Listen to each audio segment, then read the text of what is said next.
Bom dia, irmãos. Graça e paz. Bom estarmos aqui mais uma vez para compartilhar aquilo que o Senhor tem colocado no nosso coração. Eu queria falar nesta manhã sobre essas duas cruzes. A primeira cruz de Cristo e a segunda a nossa cruz. E vamos estar discorrendo sobre isso. Eu vejo que há uma mistura no nosso meio. As pessoas não entendem qual cruz é essa, o que é minha cruz. Então, nós vamos estar tentando aí sanar essa dúvida nossa aí durante esse período aí. Então, o que essa cruz representou? Nós vamos falar agora sobre a cruz de Cristo. O que ela representou para Jesus?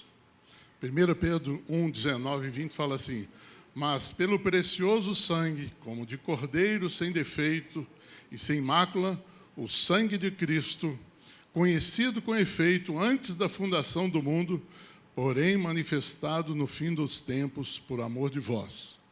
Você está falando o seguinte, que antes da fundação do mundo, Jesus já sabia que ele ia passar por essa cruz. Jesus sabia que ele ia passar por essa humilhação, por esse deboche que foi a cruz. A cruz é uma loucura, né? Nós vamos falar sobre isso também. Então, a cruz representou para Jesus uma humilhação antecipada. Você já pensou você viver, olha, daqui um ano eu vou passar por essa e essa situação ruim? Você começava a sofrer por antecedência, né? Então, Jesus passou por isso. Só que ele teve um contentamento, porque ele sabia qual que seria o resultado dessa cruz. Qual que seria o fruto dessa cruz para nós e para ele. E ele também tinha o prazer de obedecer ao Pai. Essa cruz, não acha que Jesus fala, eu escolho, eu acho legal passar por essa cruz. Não. Lá na hora, lá no Getsêmani, ele falou, Pai, se possível, passa de mim esse cálice. Porém, não seja como eu quero, mas como tu queres. Então, a vontade de passar pela cruz não foi de Jesus, foi do Pai. Porque o Pai sabia que a única maneira de justificar a humanidade seria um homem justo, reto, que não tivesse pecado, morrer por nós ali. Então, ela representa também o grande amor de Deus por nós. O amor do Pai, ele é representado ali naquela cruz. Ele representa também a salvação de bilhões de pessoas pelo mundo afora. E seria a glória do seu penoso trabalho, essa salvação. A vida sua, meu irmão, depois que você é lavado e remido pelo sangue de Jesus, é fonte de contentamento lá no céu. A Bíblia fala que quando um pecador se arrepende, lá no céu tem uma festa. Os anjos se alegram, o céu entra por uma pessoa que se arrepende. Agora você imagina por tantos de nós aqui que nos arrependemos, né? É uma festa maravilhosa. Só que a cruz, ela no Velho Testamento, ela representava a maldição. Está lá em Deuteronômio 21, 23, na parte B. Porquanto o que for pendurado no madeiro é maldito de Deus. Assim não contaminarás a terra que o Senhor teu Deus te dá por herança. Essa maldição não podia ficar lá em Jerusalém, ela tinha que ficar fora, porque era maldito de Deus. Então, o que Jesus, quando sobe ali no madeiro, naquela cruz, ele estava levando sobre si a maldição que era destinada a mim e a você. Às vezes as pessoas falam, não, eu estou debaixo de maldição. Querido, só se você quiser, porque Jesus pagou o preço ali. Tem muitas pessoas procurando libertação, mas a palavra diz, conhecereis a verdade e a verdade vos libertará. É o conhecimento da palavra que vai te libertar. Eu trabalhei muito tempo expulsando demônio de pessoas e era uma luta. Eu expulsava aqui, semana que vem o cara estava lá com mais 7. Aí era mais custoso. Eu falei, Deus, você não tem errado. Aí Deus abriu esse versículo para mim. O que Jesus conquistou na cruz, meu querido, é para você e é para mim. Mas nós precisamos nos apropriar disso. E nós vamos falar aqui como é que nós vamos fazer isso. Então, toda maldição foi lançada sobre ele. Não existe mais sobre você. Pode até existir sobre a sua família, que ainda não foi lavada e remida. Eu, com a minha, tinha uma maldição na minha família. Minha família foi amaldiçoada no tempo do meu avô. Meu avô tinha um alambique, tinha um homem lá que bebia todas. No alambique, bebendo todas. Agora você imagina, né? E ele ficava bêbado todo dia. O meu avô foi cansando daquilo e falou, seu bêbado, vagabundo, vai embora. Aí ele voltou, olhou para o meu avô e falou para ele assim, você vai ver, bêbado é na sua família. Até as mulheres da minha família tinham problema com o alcoolismo. Meu irmão morreu no alcoolismo. Aceitou Jesus lá no leito. Vai chegar lá no céu todo chamuscado pelo fogo. Mas graças a Deus vai chegar. Mas eu fui lá, fiz um ato profético lá na fazenda do meu avô, jogamos óleo, onde era o alambique, profetizamos algo novo para a família. Nunca mais teve um caso novo de alcoolismo na minha família. Nem crente não era. Foi abençoado com o ato que a gente fez lá atrás. Por quê? Porque Jesus se fez maldito em nosso lugar. Nós não precisamos levar essa maldição. Então, o que Jesus sentiu lá? Lá em Filipenses 2, de 6 a 8, vai falar, tende em vós o mesmo sentimento que também houve em Cristo Jesus. Pois ele, subsistindo em forma de Deus, não julgou com usurpação ser igual a Deus. Antes a si mesmo se esvaziou, assumindo a forma de servo, tornando-se em semelhança de homens e reconhecido em figura humana. A si mesmo se humilhou, tornando-se obediente até a morte e morte de cruz. Esse é o sentimento que estava em Jesus, o sentimento de se esvaziar de si mesmo. Ele deixou aquela glória que tinha lá no céu para passar por aquela cruz ali. Não foi fácil, não. Mas a Bíblia fala que até Jesus aprendeu com isso, obedecendo e passando ali para aquela cruz. E nós vamos ver depois o que cabe a gente aí, né? Mateus 27, 42, quando Jesus estava lá sendo crucificado, as pessoas passavam perto e falavam, salvou os outros, e assim mesmo não pode salvar-se. É rei de Israel? Desça da cruz e cremos neles. De igual modo, os principais sacerdotes, com os escribas, escarnecendo contra ele, dizia, salvou os outros e a si mesmo não pode salvar-se. Você imagina, o Deus Todo-Poderoso ali naquela cruz, virando chacota daqueles homens, ele poderia falar assim, olha, Deus manda aí uma legião aí, de anjos aqui, e fumega esse povo aqui. Desce a espada aqui agora. Podia. Mas Jesus, a palavra dele foi, Pai, perdoa-lhes, porque eles não sabem o que fazem. Até ali, irmãos, naquela cruz ele nos amou. Ele nos amou profundamente.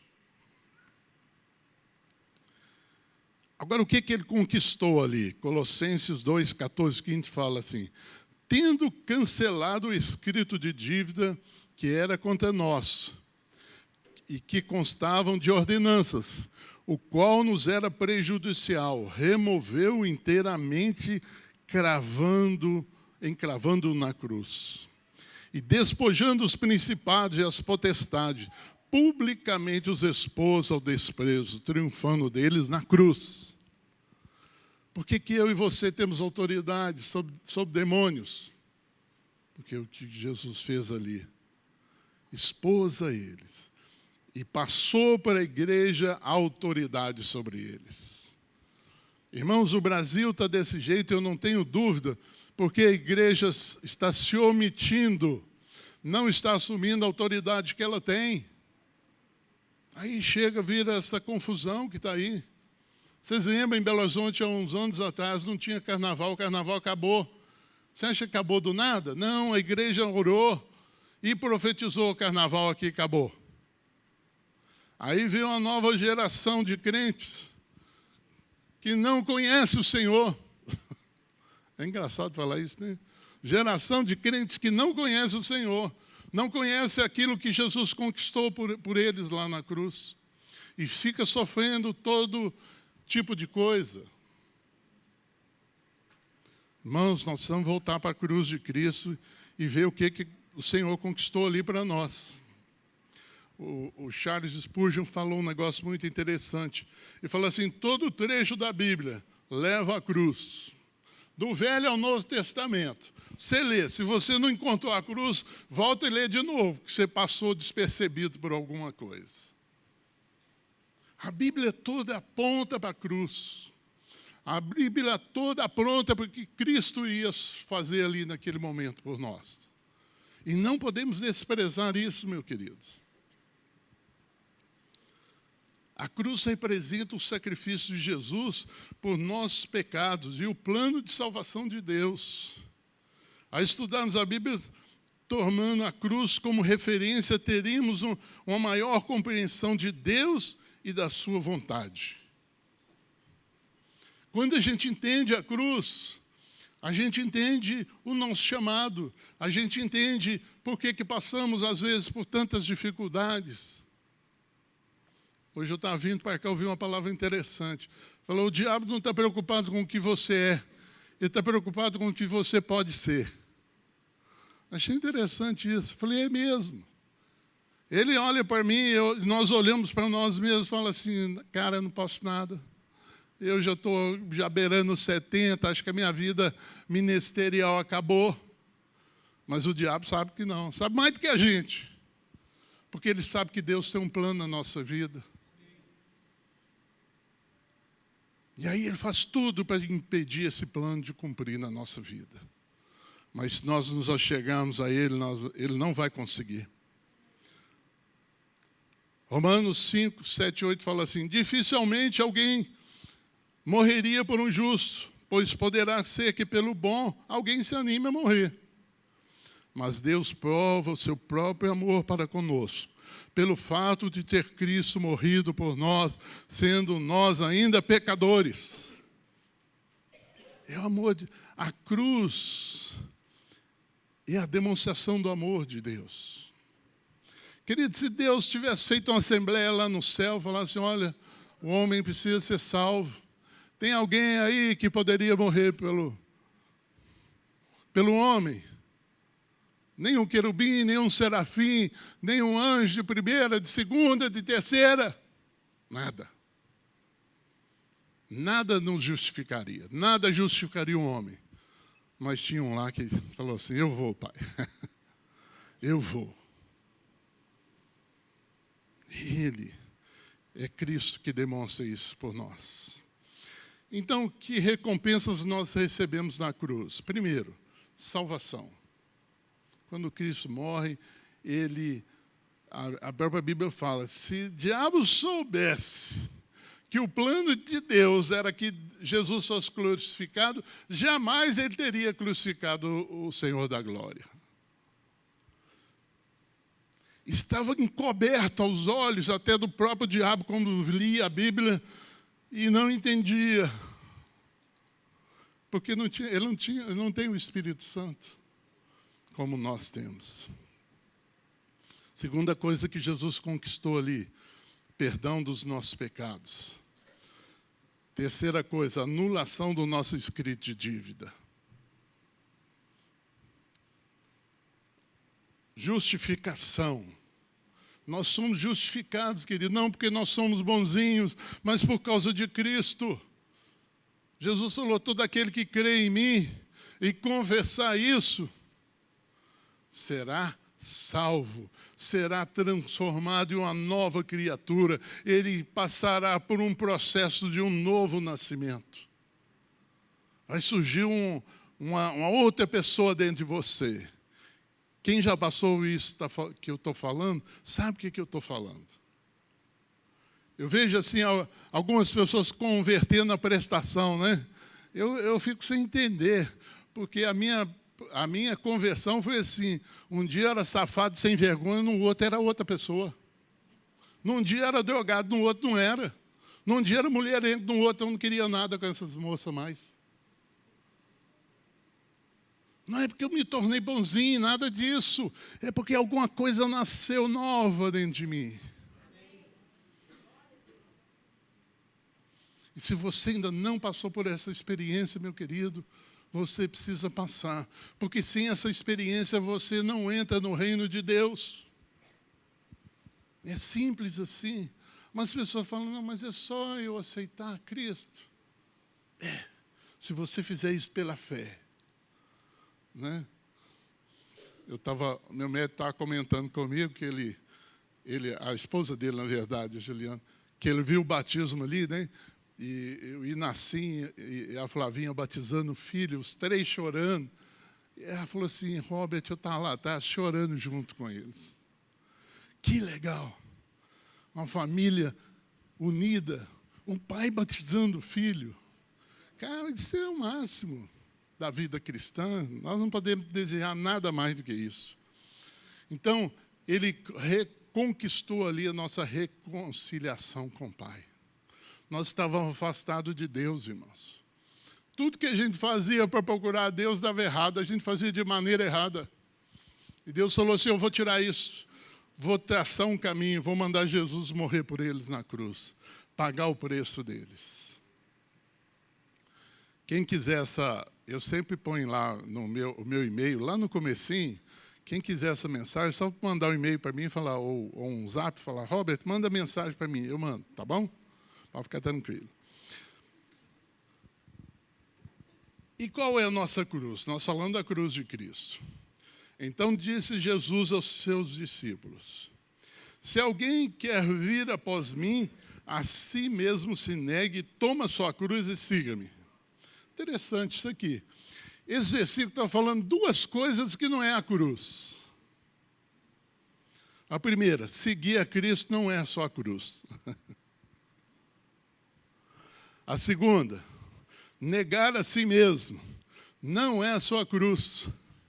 Eu já vi pregação sobre isso. A nossa cruz é negar a si mesmo, mas aqui está falando que não. A nossa cruz é uma terceira coisa que nós fazemos, além de negar a si mesmo e além de seguir a Cristo. São decisões que nós tomamos. Negar a si mesmo e seguir a Cristo. Agora nós precisamos tomar uma terceira decisão, que é pegar a nossa cruz. 1 Coríntios 1:17 diz assim, porque não me enviou Cristo para batizar, mas para pregar o Evangelho, não com sabedoria de palavras, para que se não anule a cruz de Cristo. O que pode anular a cruz de Cristo? A nossa soberba, nosso orgulho, achando que nós somos, né, como o pessoal diz, nós somos o táxi acha, né? Não somos, não. Isso aí anula a cruz de Cristo. Eu já vi pregações, irmãos, que você fica se ouvindo o pregador, e você fala, cara, como é que palavras difíceis uma atrás da outra. Aí eu chegava no final, perguntava assim, o que sobrou para mim? Nada. Porque ele anulou a cruz de Cristo com a sabedoria dele. O Evangelho é simples para o simples. Não complique a mensagem da cruz. Não deixe a sua soberba, nem o seu conhecimento da palavra atrapalhar isso. Mas peça a Deus unção do Espírito Santo. Sabe como é que era com os apóstolos? Eles iam falando, e à medida que eles iam falando, o povo ia sendo batizado com o Espírito Santo. Eu oro por isso, irmãos. Sabe, para que eu não tenha que ir lá, impor as mãos, receba o Espírito Santo. Fica parecendo que sou eu. E não tem nada em mim. Queridos, eu mal dou conta de mim, como é que eu vou dar conta de você? Eu não sei como é que minha esposa me suporta. Eu vou escrever a Santa Rosângela, né? Vou escrever lá em casa. 1 Coríntios 1:18 fala: certamente a palavra da cruz é loucura para os que se perdem, mas para nós que somos salvos, poder de Deus. Você quer ter poder de Deus? Pregue a cruz. Você quer ter poder de Deus? Ministre a cruz. Você quer ter poder de Deus? Pregue o evangelho simples. Então, esse estar junto à nossa cruz, ele vai trazer proteção e poder de Deus para você. Porque nós ficamos confundindo o sacrifício. A cruz vai ser um sacrifício. Eu vou ter que carregar essa cruz pesada. Não, Jesus já carregou, meu irmão. Para que eu vou carregar? Para que eu vou reinventar a roda? Jesus já fez tudo por mim e por você. Vamos pegar a nossa cruz no sentido de uma mudança interna nossa. Falar: Senhor, eu olho para a cruz de Cristo, eu olho para a minha, eu vejo quão distante ainda estou da cruz de Cristo. E eu preciso estar mais próximo. Eu preciso ter essa sede de Deus que Jesus tinha e tem. Eu preciso ter essa vontade de estar próximo do Pai como Ele tinha. Eu preciso ser como Ele. E essa minha cruz me faz lembrar dessa situação minha. Então, só pregando, querido, que nós vamos alcançar esse poder. Eu vejo muitas pessoas falando: eu quero o poder de Deus, quero o poder de Deus. Para que você quer o poder de Deus? Para chegar na sua casa e falar assim: olha, eu tenho o poder de Deus. Eu tenho o poder de Deus. Poder de Deus para você pregar a palavra com autoridade, com graça, com sabedoria, de tal maneira que alcance o coração do pecador. Conhecer a cruz de Cristo nos ajuda a entender a nossa própria cruz. A cruz do discípulo de Jesus representa o arrependimento, a renúncia a si mesmo, a disposição de seguir o exemplo de Jesus, mesmo diante de dificuldades e provações. É nessa hora que nós vamos separar a criança do adulto. Hora que vinha a provação. Eu vou continuar com Cristo? Ou eu vou desistir dessa carreira? Meu querido, a provação vai vir sobre todos nós.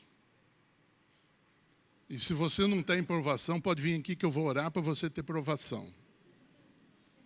Porque nós precisamos disso para crescer. A nossa cruz é um chamado a viver uma vida de discipulado, onde o cristão está disposto a sofrer e se entregar ao serviço de Deus e do próximo. É uma disposição interior. Por isso, dia a dia, temos de levar essa cruz e ser desafiado por ela. A cruz, ela me desafia cada dia, ela desafia você a cada dia. A ser como Jesus, a parecer como Jesus, a falar como Jesus, a reagir como Jesus.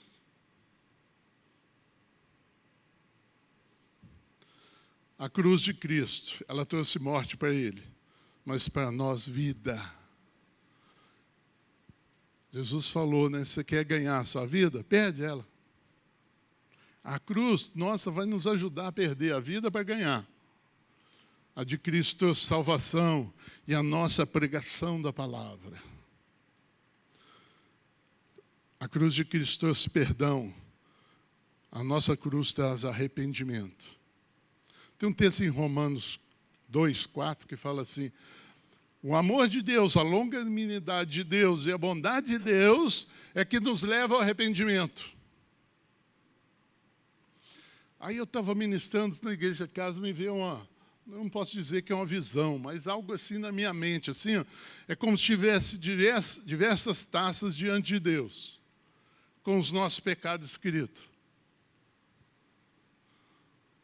Não fala bem da esposa, fala mal da sogra, e aquele monte de pecado escrito, cada tacinha, cada vez que eu pratico, vai caindo lá. Só que a bondade de Deus e a longanimidade dele, quando eu falo mal do meu irmão, eu falo mal e nada acontece. Eu falo, olha, isso não deve ser tão grave diante de Deus. Nada, eu pequei, nada aconteceu. Só que eu esqueço que está juntando ali. A hora que aquele cálice transbordar, meu irmão, pode correr, porque vai sobrar para você. Mas sabe o legal? Que a bondade de Deus, o amor de Deus, antes que aquele cálice transborde, você vai lá e olha assim e fala, Senhor, tem misericórdia de mim, eu me arrependo de ter falado do mal do meu irmão. Sabe o que vai acontecer? Jesus vai lá e dá uma limpada naquele cálice, ele torna-se vazio novamente. Eu ficava pensando, por que tem tanta gente pecando e não cai em si? É por causa da bondade de Deus. Porque temos pecado e achando que nada vai acontecer, porque eu pequei 1, 2, 3, 4, 5 vezes, nada aconteceu. Mas se o limite for 6, meu filho, quando chegar na 6ª, Deus vai descer. Jesus venceu para nos dar autoridade. Quando ele fala, está consumado, quer dizer para nós, a nossa cruz, o sacrifício está completo. Eu não preciso fazer sacrifício. Qual o sacrifício que a gente sempre fala assim, erroneamente? Eu vou jejuar. Vou fazer um sacrifício. Vai lá em Isaías 58, você vai falar que você está totalmente enganado. Não é esse o jejum que agrada a Deus, porque o sacrifício já foi feito, meu querido, na cruz, por Cristo. Eu e você não precisamos fazer nenhum sacrifício. Precisamos, sim, tomar posições. Sermos sérios com Deus. Quando ele fala assim, está consumado, quer dizer, eu preciso entregar minha vida totalmente a Deus. Quando ele fala assim, está consumado, eu vejo essa cruz do meu lado que me diz, Robert, você precisa ser mais generoso. Querido, esse negócio da generosidade é um negócio tão assim que, se você não fizer um procedimento financeiro na sua vida para você ser generoso, você nunca vai ser. Parece bobagem, mas sabe o que eu faço? Vai lá no meu carro, tem um pacotinho de dinheiro assim, dona. Eu paro no sinal, o cara está vendendo a bala, eu chego, dou R$10 para ele e falo, toma aqui, eu vou pegar mais. Não, querido, é tudo para você. É para mim? Deus te abençoe, Deus te abençoe. Ele sai falando assim.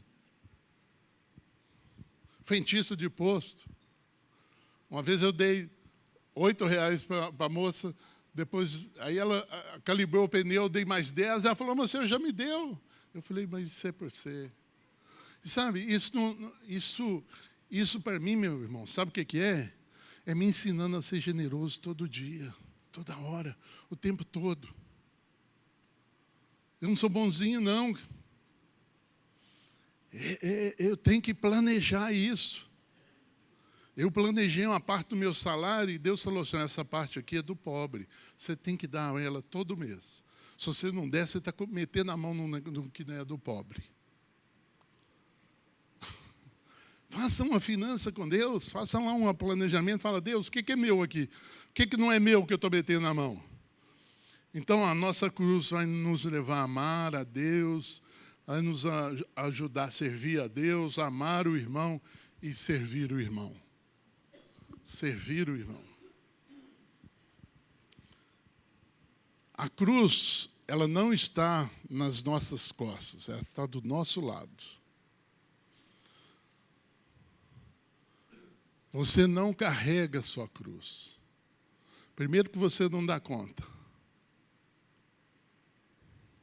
Vocês já viram um memezinho que fala, o cristão, né, carregando a cruz dele, aí olha assim, não, está muito pesado, ele vai lá, corta ela.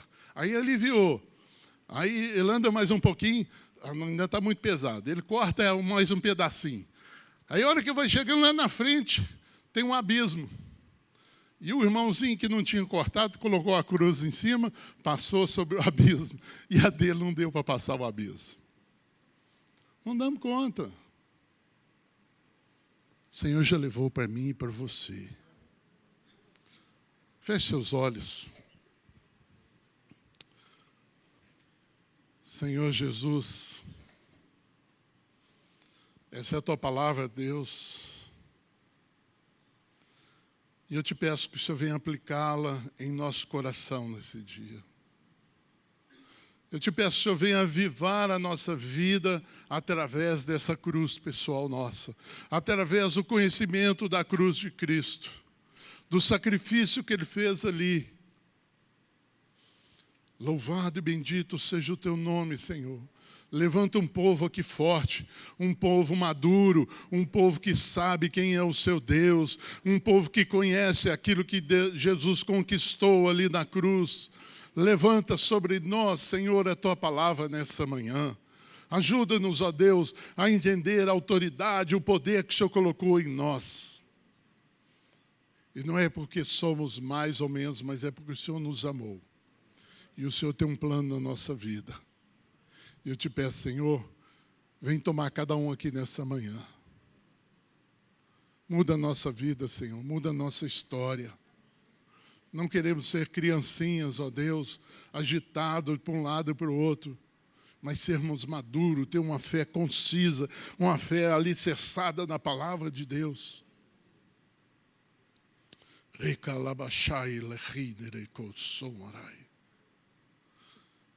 O Senhor te diz, não brinque de ser crente, não brinque de ser cristão.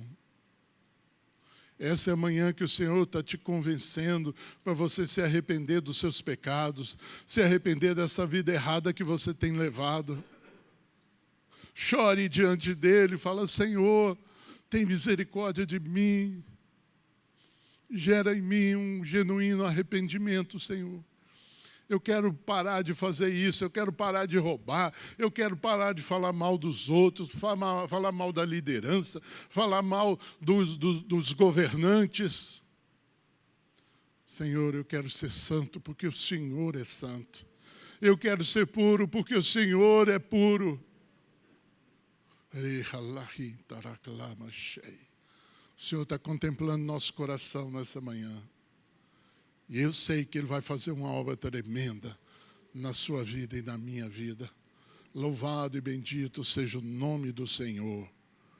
Amém. Aleluia. Glória ao Teu nome, Senhor.